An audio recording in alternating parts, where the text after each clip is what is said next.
All right, y'all. T.C.B, the country boy, coming back at you from Big D. What is happening, everybody? What's happening, people? My people's over on the other side of the pond. What's going on? Well, you know what? I saw the Queen movie and gave a review of it. Loved it. Awesome. Then the Beatles came up with Yesterday. One of my favorite movies. Loved it. Just gave me a totally different resurgence of Beatles, and I've been doing a whole lot of research and loving the Beatles, man, and finding out all kinds of stuff I never even thought I would ever think about. But very cool. Now we got Sir Elton John and his movie Rocketman.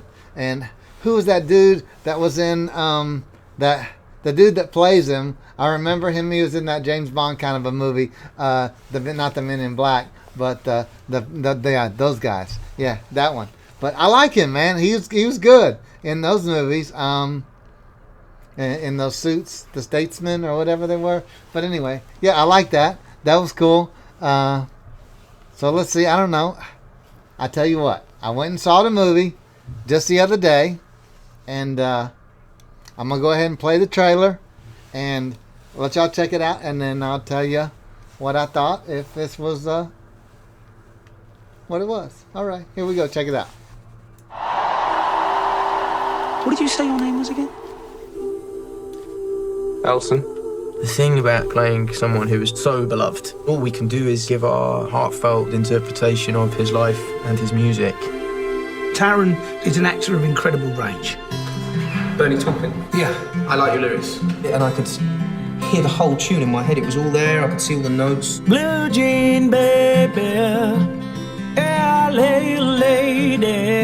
Elton said, I don't think I've ever heard anyone sing my songs better than Taron. And the great thing about Elton is that he wants Taron's interpretations of his songs. Elton's songs are the defining moments in people's lives, and the songs should all come from a place of character. There are moments in a rock star's life that define who he is. You can be anyone you want. Elton John.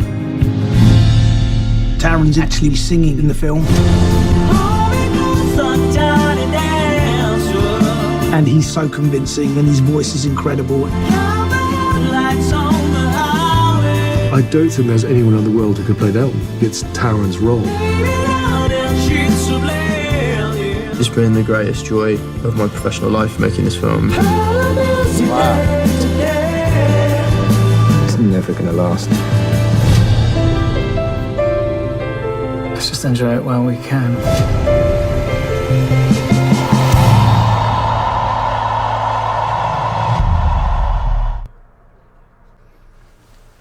All right. Well, anyway, I checked out the movie. You know what? I really liked it.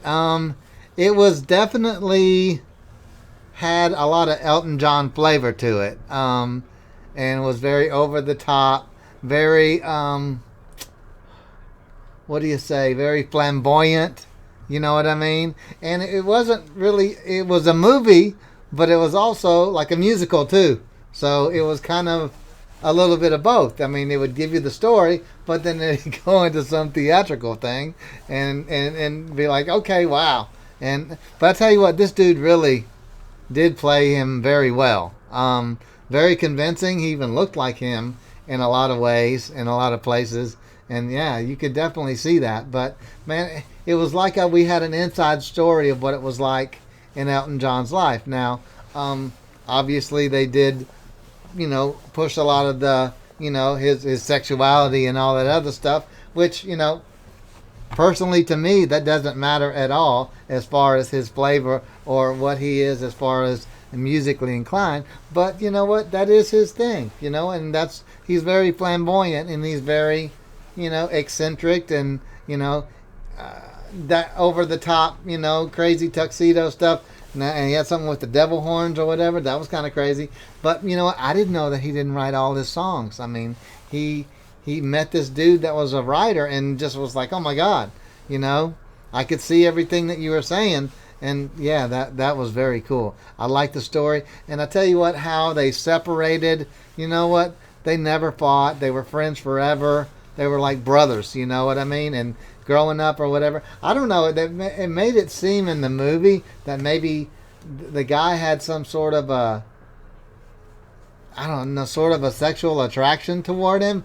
But you know what? I don't think so. And I think it was just he loved him and was a very sensitive kind of dude and loved him as a brother. You know what he said? You know, you're my brother. And, you know, when they fought, they never fought. When they kind of, he just walked away. You know, he would never argue with him. He just left.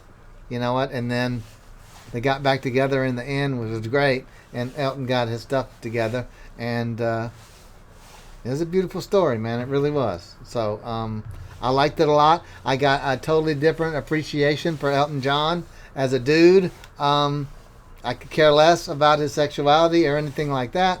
He's a great artist, a great singer, a great songwriter, a great all that good stuff. You know what? And that's cool with me, man. And that's greatness is greatness, man. I don't care what kind of wrapper you put on it. It's still greatness when you get into the middle of the goodness. That's what I'm trying to say. So anyway, kudos to him. And there you go, jolly old chap. All right. I know I need to shut up now. I will do so. All right. Bye.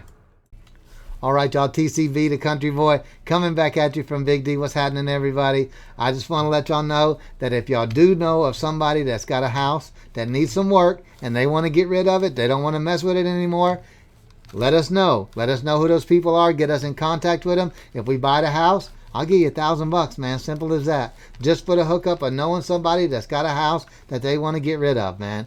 Anywhere in the United States, as long as it's a decent, livable neighborhood, and, you know, we don't get killed going over there trying to fix it up or whatever. But I'm just saying, you know what I'm saying? So we can do some business and some fun at the same time. So there you go, y'all. I appreciate it.